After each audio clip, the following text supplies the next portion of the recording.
Net uit die wet van die Here, broers en susters, weet ons wat sonde is. Luister na die wet van die Here, soos Jesus dit saamgevat het en dit vir ons opgeteken is in Matteus hoofstuk 22. En een van hulle, 'n wetgeleerde, het 'n vraag gestel om hom te versoek en gesê: Meester, wat is die groot gebod in die wet? En Jesus antwoord hom: Jy moet die Here jou God lief hê met jou hele hart en met jou hele siel en met jou hele verstand. Dit is die eerste en groot gebod. En die tweede wat hiermee gelyk staan, jy moet jou naaste lief hê soos jouself. Aan hierdie twee gebooie hang die hele wet en die profete. Die skrif leer ons, as ons sê dat ons geen sonde het nie, mislei ons onsself en is die waarheid nie in ons nie. Daarom bely ons sondes met ootmoed voor die Here, deur die sing van Psalm 38, die eerste vers.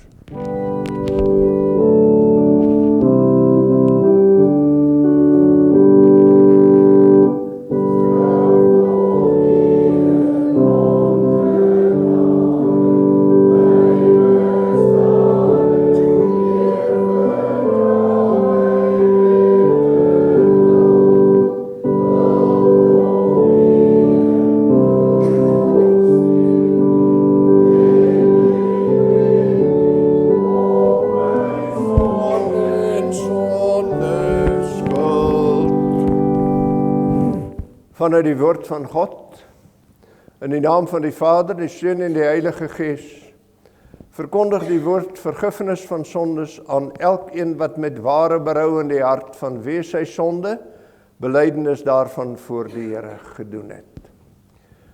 As ons sondes bely, hy is getrou en regverdig om ons die sondes te vergewe en ons van alle ongeregtigheid te reinig.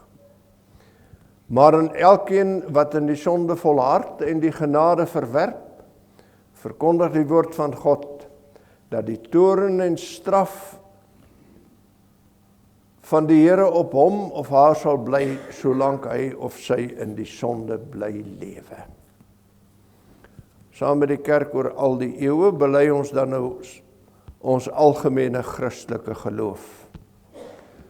Ek glo in God die Vader, die Almagtige, die Skepper van hemel en aarde, en in Jesus Christus, sy eniggebore Seun, ons Here, wat ontvang is van die Heilige Gees, gebore is uit die maagd Maria, wat gelei het onder Pontius Pilatus, gekruisig, gestorwe en begrawe is en ter helle neergedaal het, wat op die derde dag weer opgestaan het uit die dode, opgevaar het na die hemel en sit aan die regterhand van God die Almagtige Vader, vanwaar hy sal kom om te oordeel die lewende en die dode.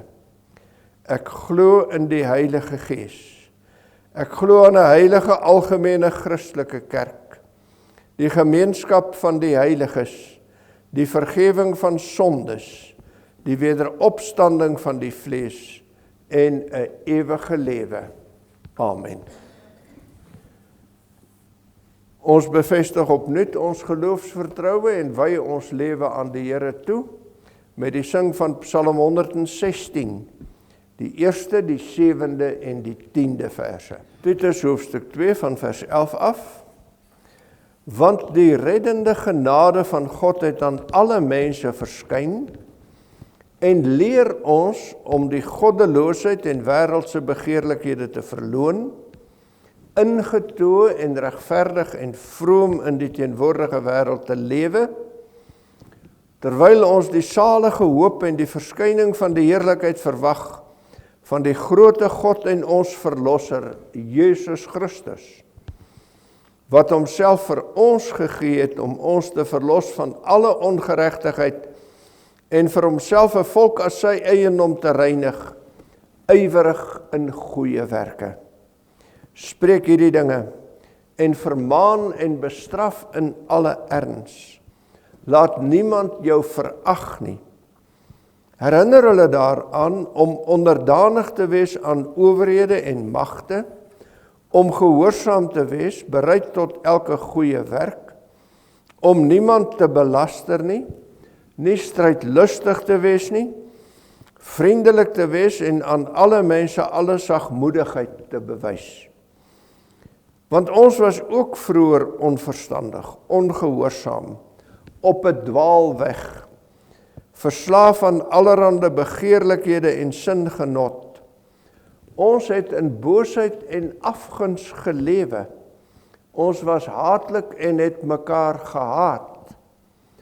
Maar toe die goedertierenheid van God ons verlosser en sy liefde tot die mens verskyn het, nie op grond van die werke van geregtigheid wat ons gedoen het nie, maar na sy barmhartigheid het hy ons gered deur die bad van die wedergeboorte en die vernuwing deur die Heilige Gees, wat hy ryklik uitgestort het op ons deur Jesus Christus ons verlosser, sodat ons, geregverdig deur sy genade, erfgename kan word ooreenkomstig die hoop van die ewige lewe. Dit is 'n betroubare woord en ek wil hê dat jy hierdie dinge beslis bevestig, sodat die wat in God glo, sorg kan dra om goeie werke voor te staan. Dit is wat goed en nuttig is vir die mense. Maar vir my dwaase strydvrae en geslagsregisters en twis en stryery oor die wet, want dit is nutteloos en doelloos. Aan 'n man wat partyskap verwek, moet jy jou onttrek na die eerste en tweede vermaning, wetende dat so iemand op 'n verkeerde pad is en sonde doen en self veroordeeld staan. Tot sover die woorde van die Here. Gelukkig is elkeen wat dit hoor, wat dit glo en wat dit ook doen. Dit is 'n betroubare woord en ek wil hê dat jy hierdie dinge beslis bevestig, sodat die wat in God glo, sorg kan dra om goeie werke voor te staan. Dit is wat goed en nuttig is vir die mense. Die betroubare woord waarvan hier sprake is, broers en susters, is die betroubare woord van die evangelie van Jesus Christus. Die betroubare woord daarvan dat ons, na die barmhartigheid van God, toe sy liefde tot die mens verskyn het, nuut gemaak is deur die wedergeboorte en die vernuwing deur die Heilige Gees. Die betroubare woord is dat ons verlos is van die sonde, dat ons bevry is van die mag van die bose, dat ons nou kan lewe as die kinders van God. En die nagmaal is die fees van sulke verloste sondaars. Wanneer ons hier aansit, dan kry ons opnuut deel aan die liggaam en die bloed van ons Here Jesus Christus. Word ons opnuut met hom een in sy sterwe en een in sy opstanding. Dan kry ons opnuut deel aan die hoop waaruit ons lewe. Die salige hoop wat ons oë oopmaak sodat ons die wederkoms van die Here Jesus verwag. En as mense wat in afwagting leef in hierdie wêreld ons pad kan loop. Wanneer ons oor hierdie evangelie praat, dan praat ons oor die sonde en die verlossing en die blye dankbaarheid. En oor die sonde praat Paulus in die hele brief aan Titus. Trouwens, Paulus sê vir Titus, ek het jou op Krete agtergelaat, sodat jy die dinge kan regmaak wat nog gedoen moet word. Ouderlinge aanstel, die mense van Kreta ernstig kan bestraf en vermaan, dat jy moet heel maak wat nog stukkend is, want die gemeente van die Kretense, die gemeente waar Titus die leiding moet neem, is 'n gemeente vol gebreke, vol vlekke en vol rimpels. As jy die brief van Titus lees, dan kom 'n mens agter dat daar in die gemeente groot probleme was.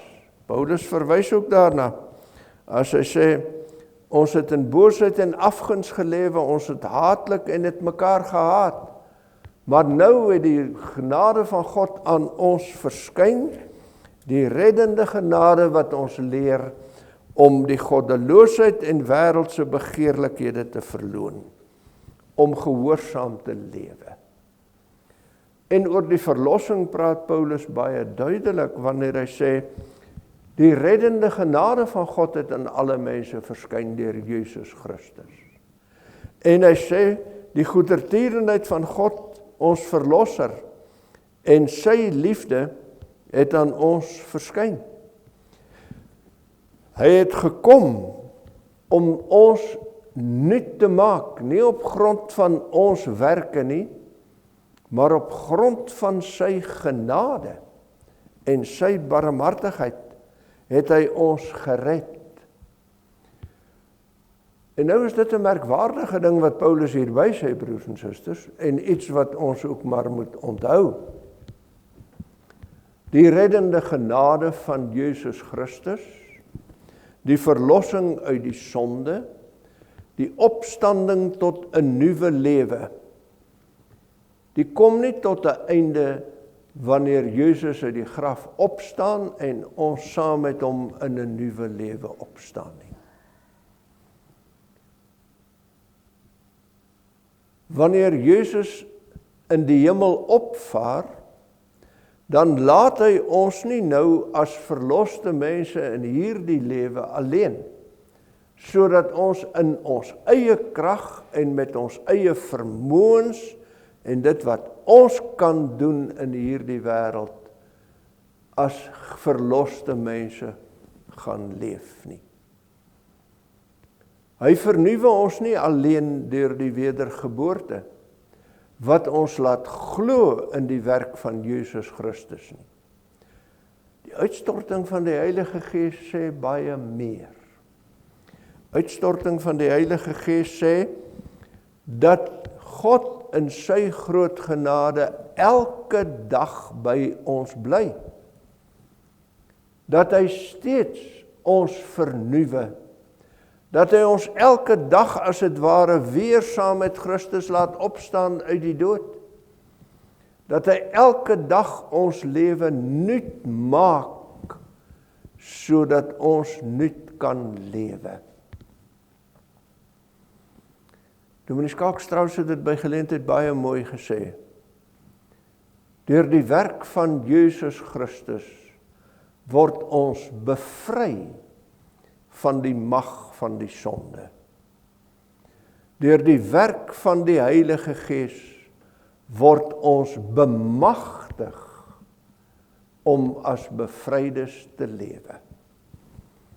Dis die werk van die Heilige Gees in ons wat ons lewe bring tot dankbaarheid.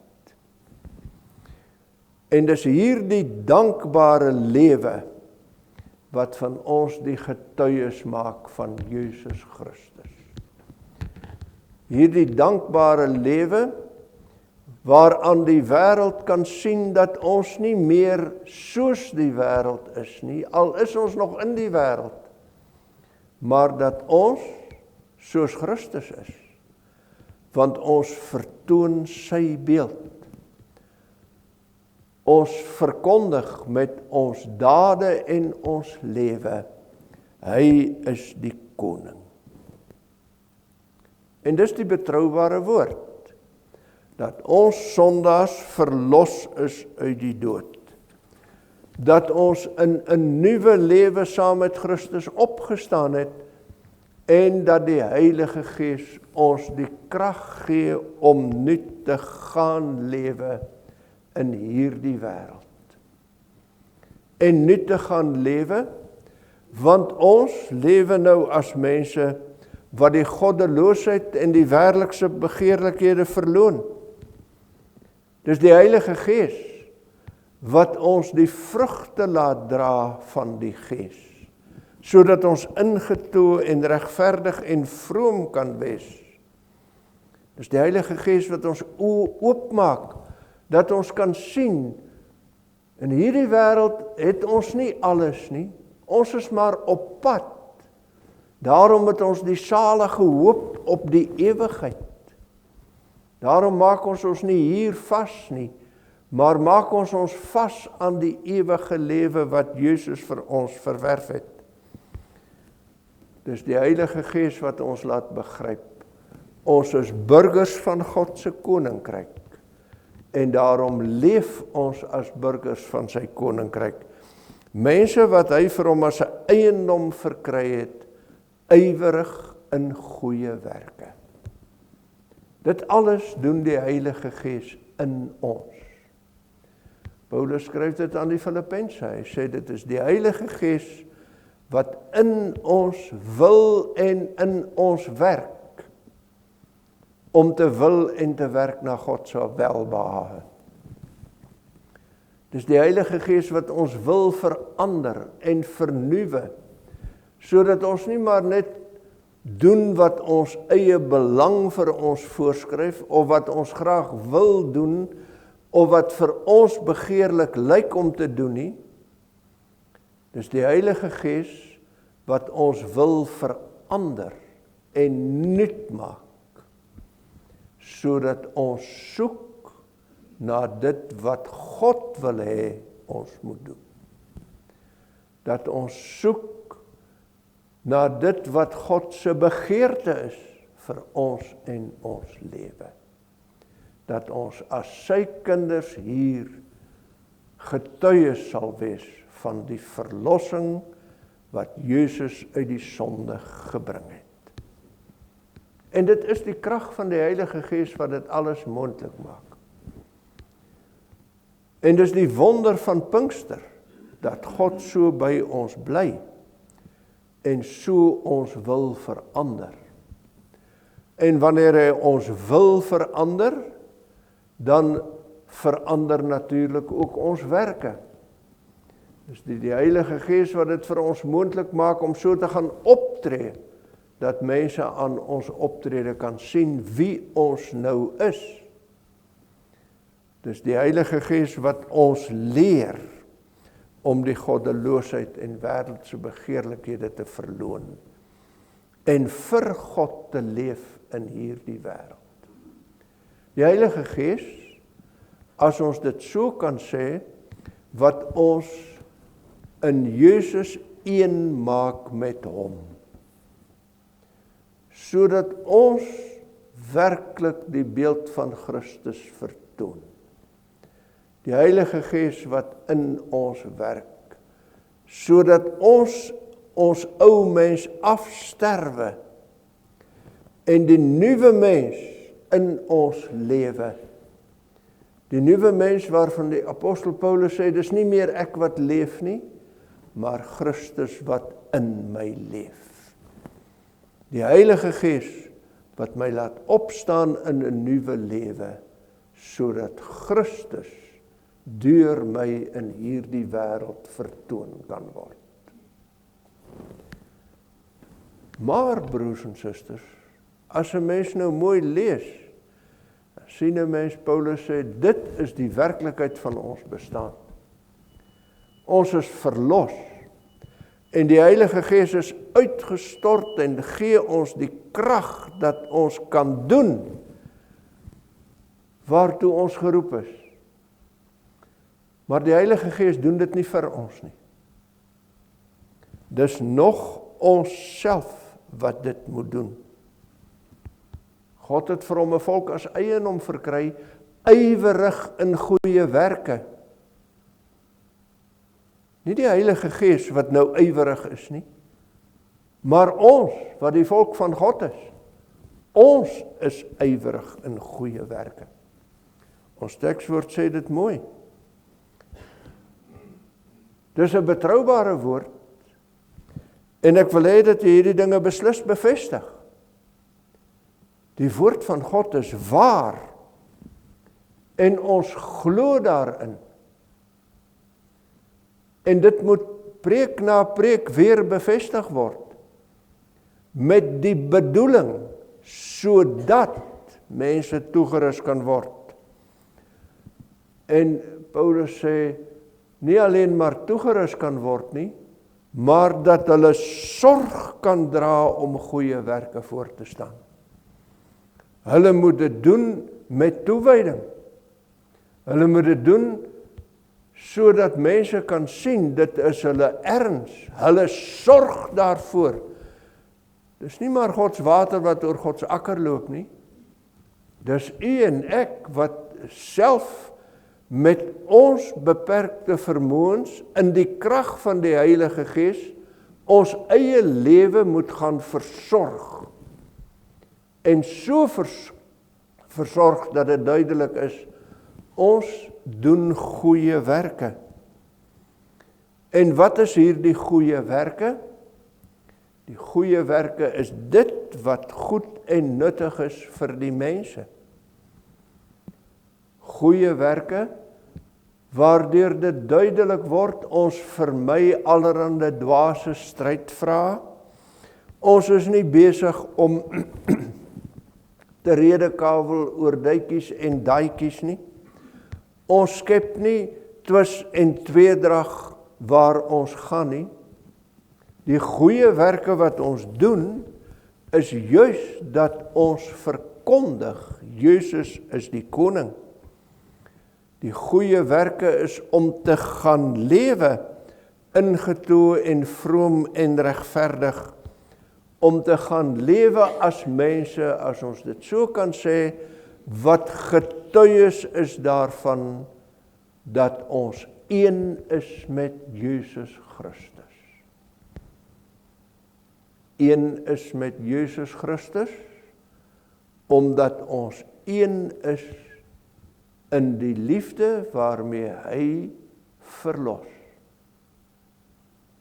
En in die liefde gaan leef ons teenoor hom en ons naaste. Maar dis ek en jy wat so moet lewe. Wanneer ons nou die nagmaal gebruik, dan is die Heilige Gees hier by ons, om ons opnuut te oortuig, dat ons een is met Jesus Christus, dat hy sy lewe vir ons afgelê het, dat hy ons gereinig het in sy bloed, dat ons inderdaad nou die kinders van God geword het, sy volk. Die Heilige Gees oortuig ons daarvan, dat hier die liefde wat Christus vir ons het, nou as het ware deur die brood en die wyn van sy gebroke liggaam en vergote bloed, die voeding word vir ons daaglikse lewe. Ons gaan lewe uit sy liefde, uit die reddende genade wat hy aan ons bewys. En dit laat die Heilige Gees ons glo. En so maak hy ons een met Jesus, in die oortuiging dat ons sonde vergewe is, en dat ons op pad is na die ewige heerlikheid. Daarom verkondig ons sy dood totdat hy kom. Maar dis nie waarby dit eindig nie. Die Heilige Gees werk ook in ons die voorneme om voortaan in ware dankbaarheid te gaan lewe. Maar voorneme, broers en susters, is nog nie optrede nie. Die Heilige Gees werk die voorneme in ons. Die Heilige Gees verander ons wil, leer ons die regte werke, skenk ons die vernuwing, en nou gaan ons van hierdie nagmaaltafel af uit in die wêreld in. En wat gaan ons doen? Pinkster is die fees van ons verlossing. Verlossing wat beteken dat ons nou as verloste mense gaan lewe. En wat doen verloste mense? Verloste mense doen die wil van God. As ons hier opstaan, is dit nie voldoende om te sê, ons is dankbaar dat ons een is met die Here Jesus nie. Nou gaan ons lewe getuig van ons dankbaarheid. Pinkster roep dit voortdurend weer vir ons uit. God wat ons nuut gemaak het, gee sy Gees aan ons, om ons dag na dag te vernuwe. Gaan leef dan nou as 'n nuwe mens.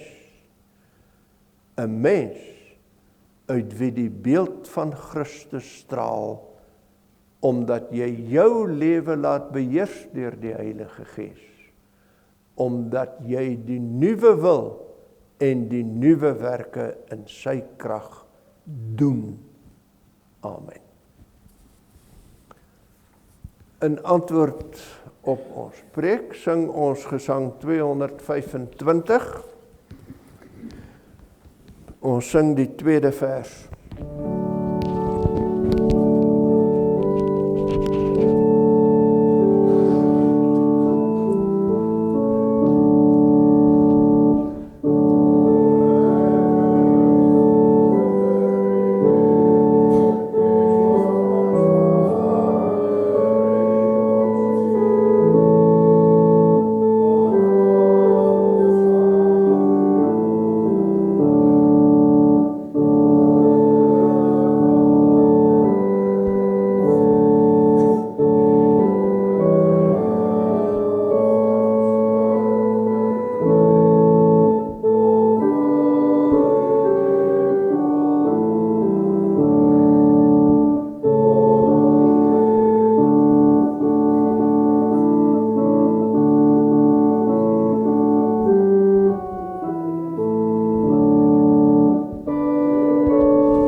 Die heilige nagmaal, broers en susters, is deur ons Here Jesus self ingestel. Paulus skryf in die 1 Korintiërbrief, want ek het van die Here ontvang wat ek ook aan julle oorgelewer het, dat die Here Jesus in die nag waarin hy verraai is, brood geneem het, en nadat hy gedank het, het hy dit gebreek en gesê, neem, eet, dit is my liggaam wat vir julle gebreek word, doen dit tot my gedagtenis. Net so ook die beker na die ete met die woorde, hierdie beker is die Nuwe Testament in my bloed, doen dit so dikwels as julle daaruit drink tot my gedagtenis. Want so dikwels as julle hierdie brood eet en uit hierdie beker drink, verkondig julle die dood van die Here totdat hy kom. Die nagmaal is in wese 'n verbondsmaaltyd, want hier word die verbintenis tussen Christus en sy gemeente telkens weer bevestig. As verbondsmaaltyd het dit die volgende betekenisse. Dit is 'n gedagtenismaaltyd. Die Here het by die instelling daarvan gesê, doen dit tot my gedagtenis. By die gebruik van die brood en die wyn roep die gemeente om die hele lydensweg van Jesus Christus voor die Gees. Ons dink daaraan hoe hy sy lewe gegee het, hoe hy die lydensbeker leeg gedrink het, hoe hy van God verlate was en uitgeroep het, my God, waarom het u my verlaat, sodat ons nooit deur God verlaat sou word nie. En hoe hy soos 'n koringkorrel in die grond geval en gesterf het. Dit is 'n waarborg, want so seker as wat hierdie brood voor ons oë gebreek en hierdie beker aan ons gegee word, en ons dit met die mond eet en drink, so seker het ons deel aan Christus, sy sterwe en opstanding. Hierdeur waarborg hy sy soenverdienste vir ons so volledig, asof ons self voor God gestaan het, self die straf vir die sonde gedra het, self daarvoor gesterf en opgestaan het, en self ons geregtigheid voor God verwerf het. Christus sê immers, dit is my liggaam en dit is my bloed. Die sekerheid wat hierdie waarborg ons gee is nie gegrond op ons eie gevoelens of stemminge nie, maar op die tekens uit die hand van die Here. Dit is in die Here self gevestig. Die nagmaal is 'n gemeenskapsmaaltyd. In die nagmaal vier ons die gemeenskap met die Here Jesus en met mekaar. Die nagmaal verbind ons met sy dood en help ons om in gemeenskap met hom te lewe. Deur die Heilige Gees is Christus in die nagmaal by ons teenwoordig. Verder word ons deur die Gees ook met mekaar as lede van een liggaam in broederlike liefde verbind.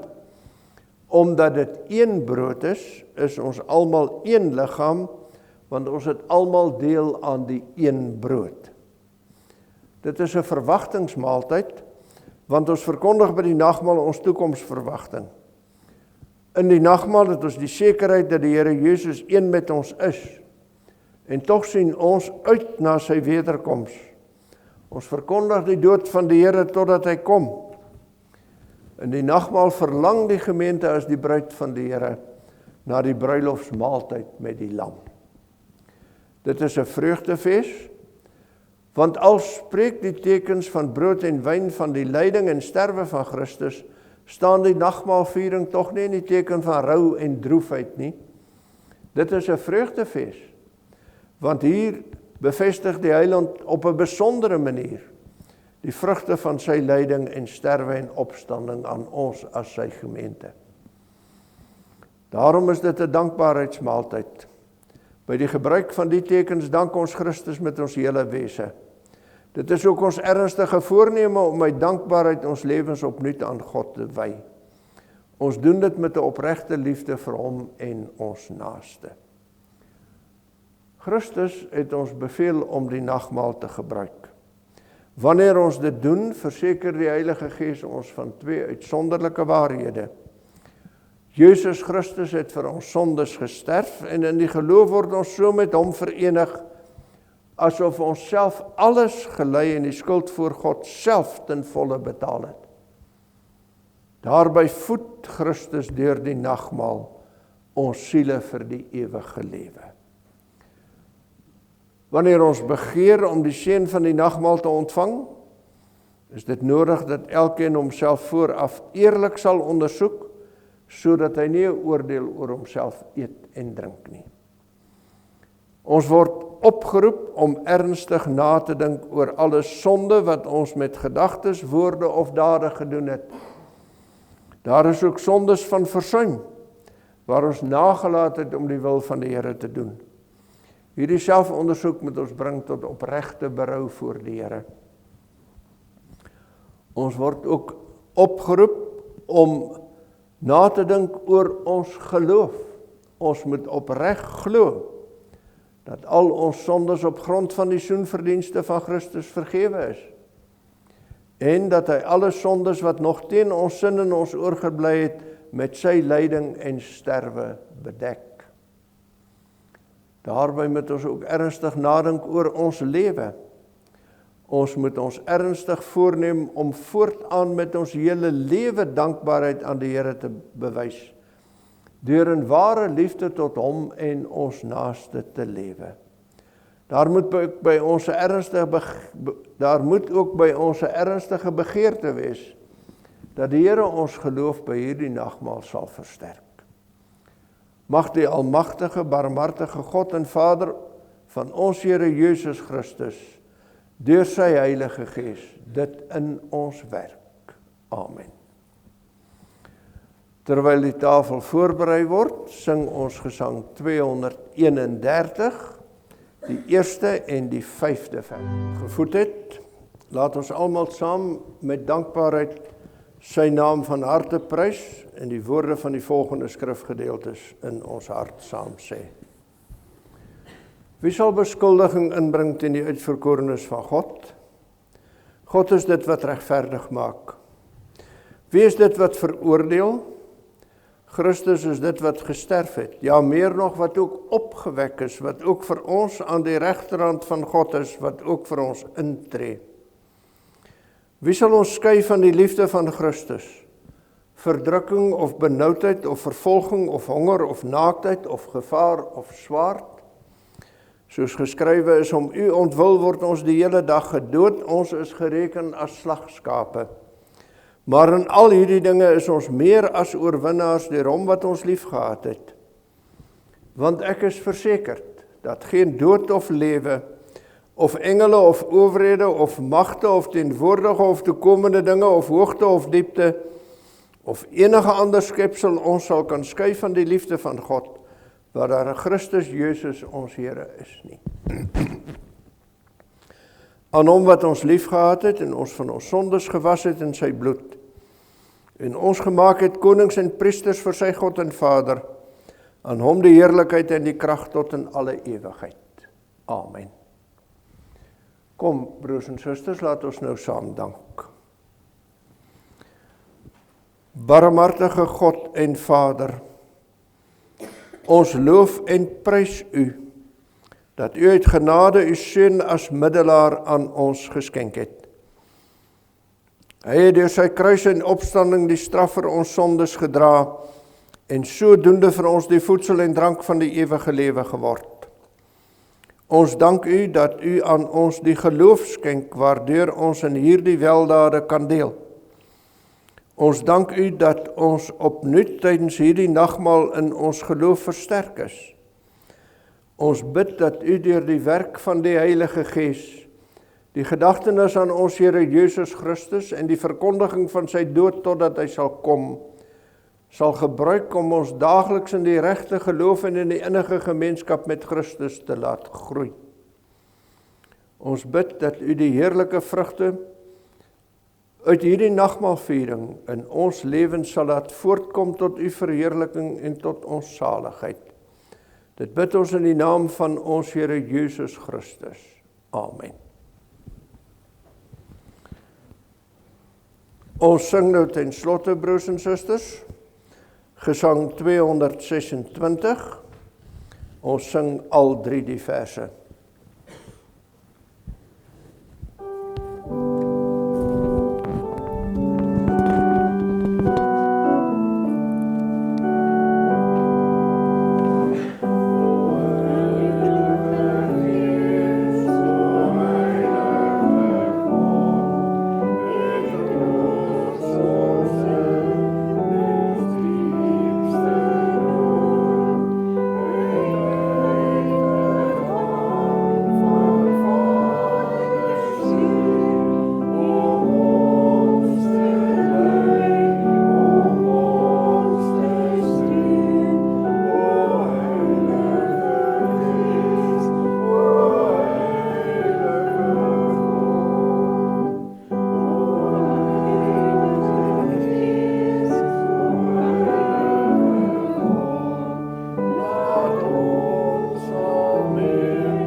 Geliefdes, gaan in die vrede van die Here. Die genade van ons Here Jesus Christus, die liefde van God ons Vader, die gemeenskap van die Heilige Gees, sal by u almal bly. Amen.